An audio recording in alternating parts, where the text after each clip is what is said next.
Olá!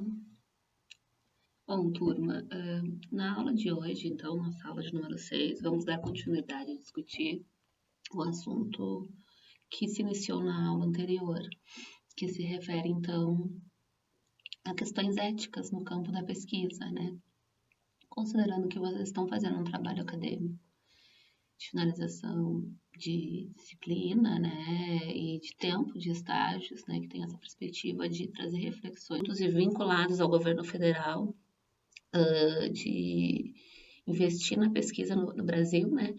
Então, é um documento produzido por uma comissão, né, do CNPq, buscando elaborar, né, e considerar e explicitar princípios e questões éticas que têm sido observadas como necessárias e serem refletidas e serem organizadas ações para combater, né, o plágio,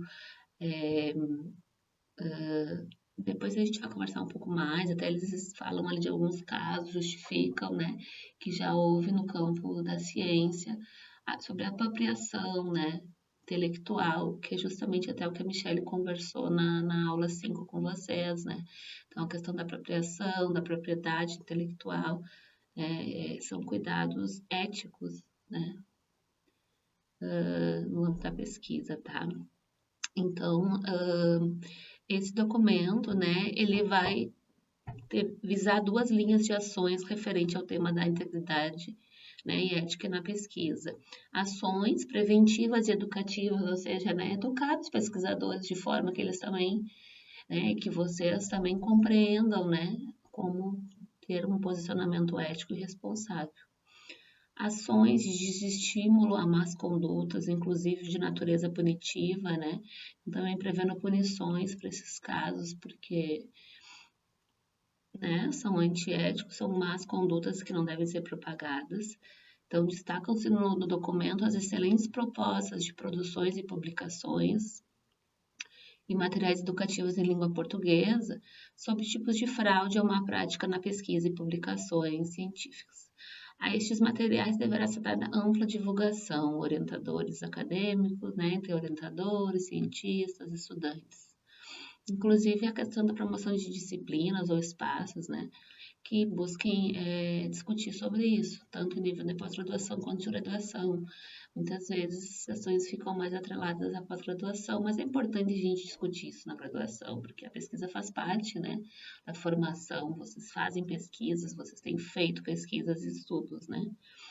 Recomenda-se, então, ainda que o CNPq, né, a comissão que produziu o documento, né, colocando o posicionamento que assume e que vê que a posição que entende que o CNPq deve assumir como o órgão, o ente, né, responsável de pesquisa no Brasil, constitui uma comissão permanente, né, então a importância de tornar isso permanente não seriam apenas comissões que fazem estudos esporádicos ou produzem documentos, com vistas a promover tipos de ações tais que, né, coordenar ações preventivas educativas, examinar situações que surjam, né, quanto à questão da ética, casos que demandem, né, um esforço, uma investigação, né.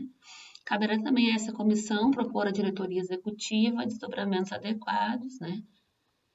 Então, esse relatório tem algumas diretrizes de caráter geral, a gente vai ver mais ao final dele que eles apresentam algumas diretrizes que eles organizam, né, com princípios e critérios a serem considerados na pesquisa. Bom, então o relatório, né, ele na introdução vai falar sobre a necessidade de boas condutas na pesquisa, né, como um motivo de muita preocupação recente da comunidade, não só no Brasil, como internacional, né. Essa má conduta não é um fenômeno recente, haja vista que há vários exemplos ao longo da história, né, até de fraude de resultados, falsificação e manipulação de resultados, falsificação, mau uso de dados, né. Então, também a questão da falsificação. O que se considera por falsificação? Caracterizada quanto manipulações introduzidas, né, que alteram o significado, manipulam resultados para eles apontarem questões que se quer que apontem, né? Ou a falta de critérios e princípios, né?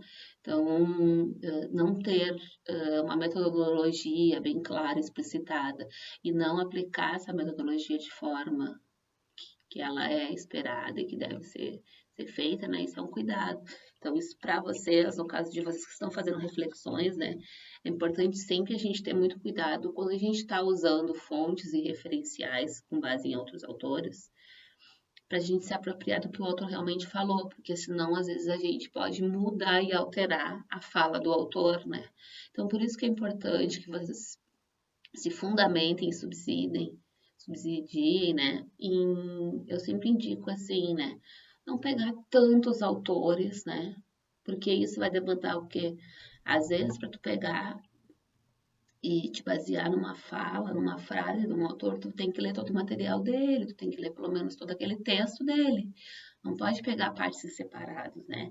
E isso também que é o problema quando a gente pega aquele Wapud, que é citado por, né? Porque o autor que a gente está lendo e pegando lá, o Freire, falando sobre o Freire, ele já fez uma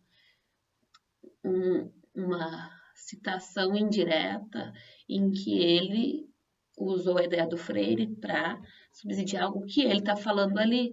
Então, a gente tem que sempre ter um cuidado. Se eu estou usando o ciclaninho que está citando o Freire, eu tenho que colocar claramente lá, de acordo com o ciclano, citando, se baseando na perspectiva de Freire, ele faz tal apropriações, tal concepções, tal reflexões, né?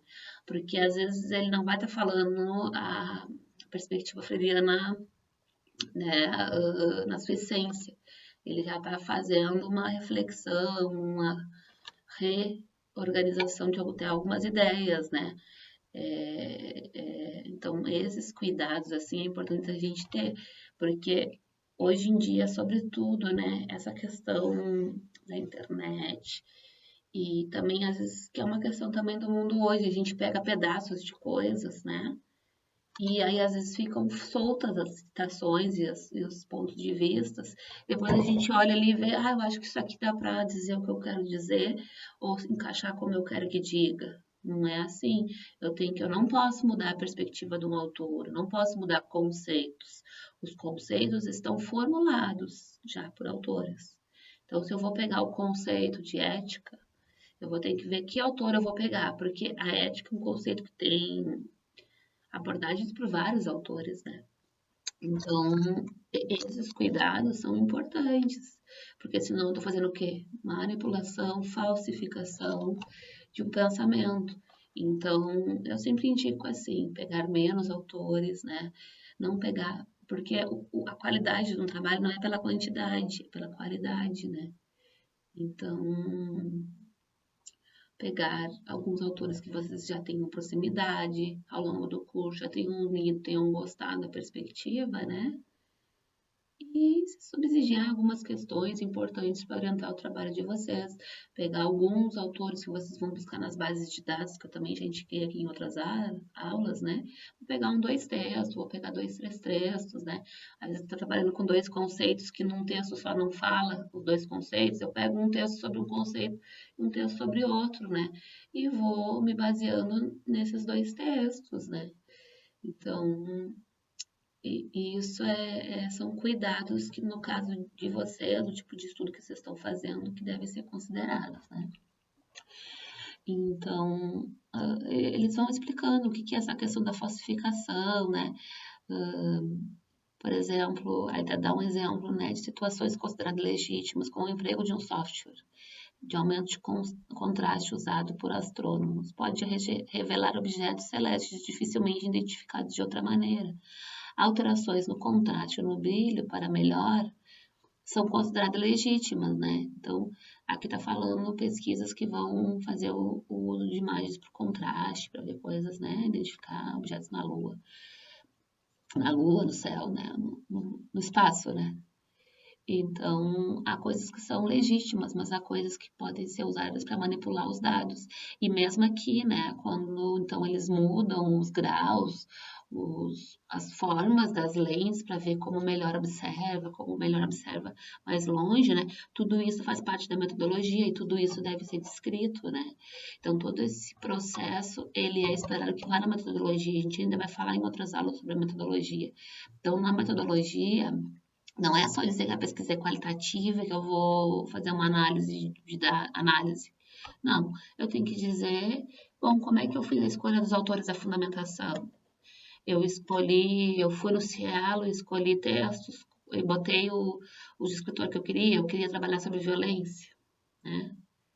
Não, eu peguei autores que eu estudei no curso, que eu me aproximei e que eu gostei, busquei analisar a questão da violência a partir do contexto social lá analisado, não sei, né, por um autor X, né?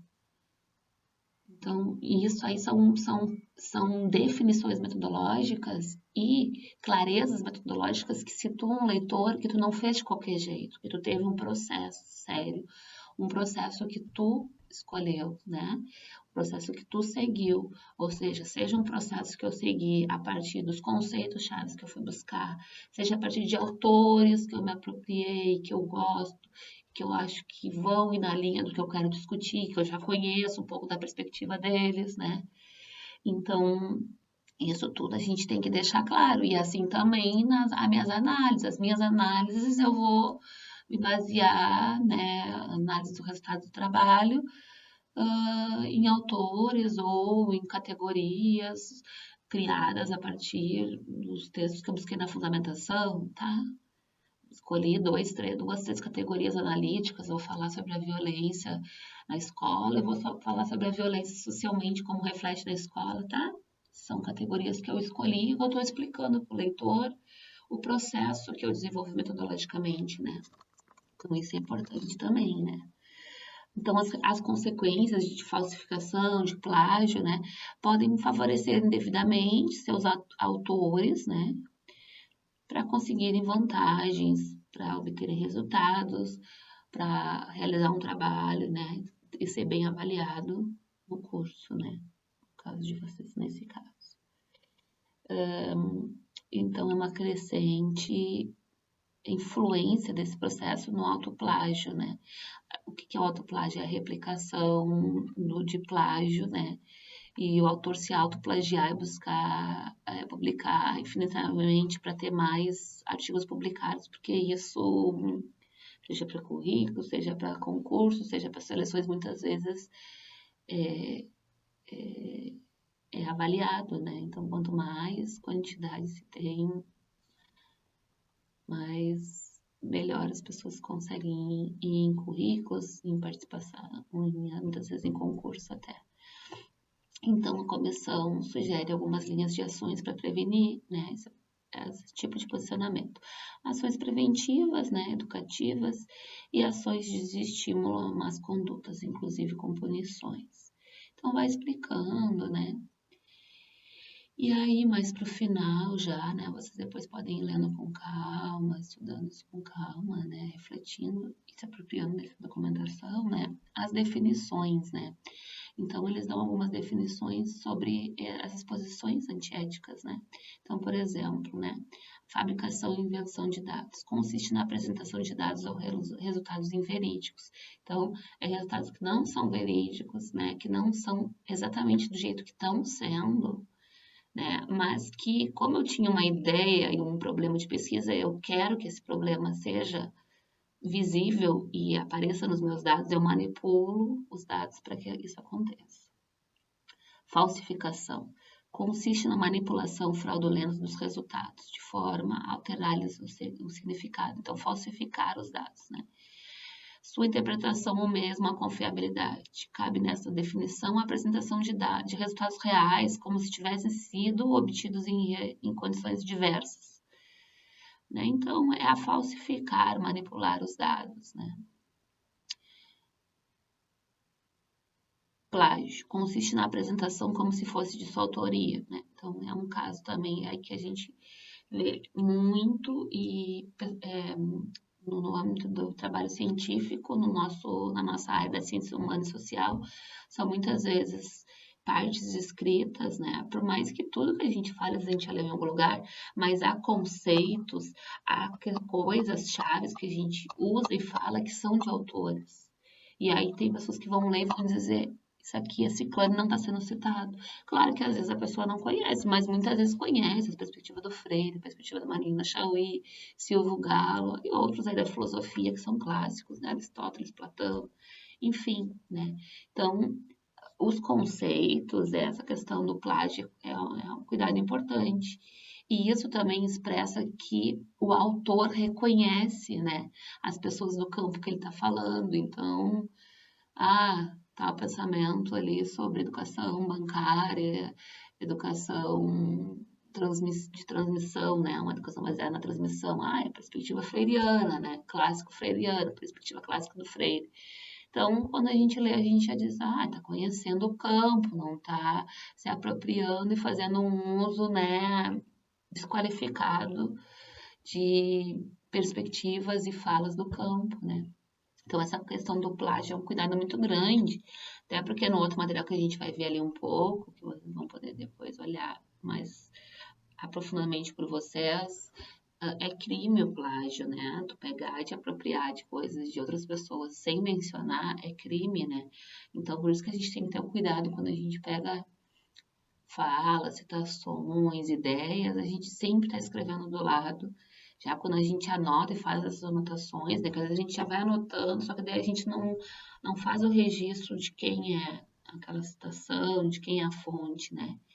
Então, às vezes é melhor, sobretudo no campo que vocês estão, que é da graduação, que a gente coloque bastante autores e fontes ali, mesmo que o texto às vezes parece que fique muito carregado de citação de autor, porque vocês ainda, alguns não estão apropriados, né, de conceitos e ideias que vocês mesmos depois leiam a frase e verifiquem, aqui é o ciclano, aqui é o beltrano, né? Então, esse cuidado prévio já, né, em selecionar materiais e ir botando do lado, né, a fonte, né, o autor, o ano, e já ir fazendo esse registro junto com as referências, isso é importante para vocês não perderem material. E depois o que acaba acontecendo, se o texto é revisado e verificado que está com muito plágio, ideias sem serem citadas, ou punindo, pode até, né, então reprovar numa disciplina, reprovar numa avaliação, ou tem que refazer o trabalho, né? Então, o refazer depois dá mais trabalho, né? Então, esses cuidados é importante vocês já estarem tomando previamente, né? E o autoplágio consiste na apresentação total ou parcial de textos já publicados pelo autor sem devida citação, né? Então, às vezes a gente acha, porque eu produzi, eu não preciso me citar. Não, mas eu já produzi, publiquei um outro trabalho, eu pego e cito. Eu já fiz um meu trabalho de TCC e eu quero mencionar ideias que eu desenvolvi lá. Esse trabalho está publicado, já foi publicado numa revista, num livro, não sei, no site da universidade. Eu me cito. Em outro trabalho que eu já desenvolvi essas ideias, agora eu busco aprofundar. Porque senão é autoplágio também, né?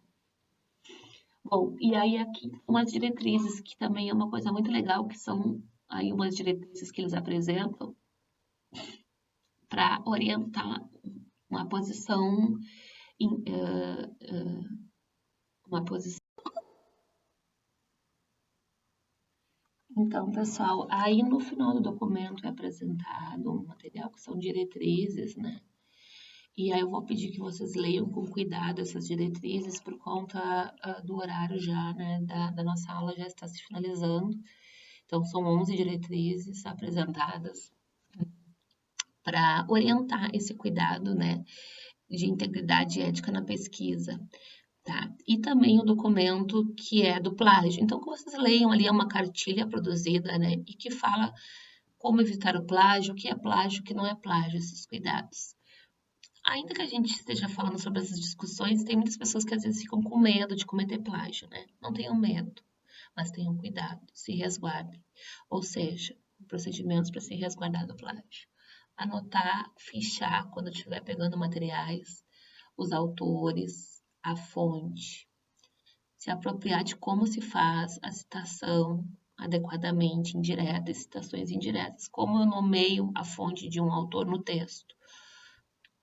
Porque já vendo alguns trabalhos de vocês, eu identifico que tem pessoas que ainda têm uma dificuldade de fazer essa devida e adequada forma de uso das normas acadêmicas, tá? Então, na aula que vem, a gente vai falar um pouco sobre essa questão de citações, nomeações, né, de autores ao longo do texto, porque eu identifiquei alguns trabalhos de vocês, pessoas colocando um grupo de referências ao final, ali no trabalho, as referências que não aparecem no texto, e isso não deve acontecer. Então, toda vez que no texto eu me baseei em um estudo, uma perspectiva, tirei partes, ideias de uma obra, tem que aparecer isso claramente no texto. Ou seja, para falar sobre ética aqui, que eu estou, né, justificando meu trabalho lá, a importância de trabalhar a ética com os alunos. Me baseei nas ideias, nas leituras, né, que eu me apropriei na disciplina, em uma disciplina do curso, que são discussões de éticas em Aristóteles, né? Tem que citar o Aristóteles, abrir parênteses e botar a obra do Aristóteles, porque tem várias obras, então, exatamente a obra que aparecer no texto, que eu tô dizendo que eu vou me basear no Aristóteles, eu tenho que botar na referência. Não coloquem nas referências fontes que não apareçam claramente no texto de vocês, tá? Porque senão o leitor vai ver e olha, tá colocando um monte de referência aqui e não aparece no texto. Então, ele esqueceu. Ele está copiando coisas, colocando no texto sem fonte, e isso é plágio. Isso é uma postura antiética, né? Então, esses cuidados são importantes. Não se esqueçam, existem os tutores, também a gente está disponível, os professores, tem a Camila também que nos ajuda muito, né? A gente pode estar clareando essas questões, tá? Quero deixar também manifestado que eu já andei comunicando, né, pessoal do curso, tutores, né, que na próxima web do dia 24 nós vamos fazer um processo de orientações por grupos, com o intuito de fazer um acompanhamento, principalmente de quem mais tem dúvidas, precisa e quer discutir questões do seu trabalho. Eu acho que isso vai imprimir qualidade, né, em estar acompanhando os trabalhos de vocês nesse processo de construção desse trabalho, tá? Então, fiquem atentos aos horários, busquem participar, porque é o horário disponível pelo curso, o horário que a gente tem organizado. Eu já deixei um horário um pouco mais alargado naquele dia do que geralmente é o previsto, que é 1 hora de web, né? Então, vai ser um pouco mais, para dar um pouco mais de qualidade e tempo para cada grupo, né? Já compartilhei esse material com vocês, só vou verificar se eu já deixei disponível, mas já podem ir se organizando. Caso alguém não consiga participar, queira deixar dúvidas com os tutores ou mandar, eu sempre respondo na medida do possível, tá? E também podem maiores dúvidas, alguma questão mais específica, não hesitem em mandar e não tenham medo.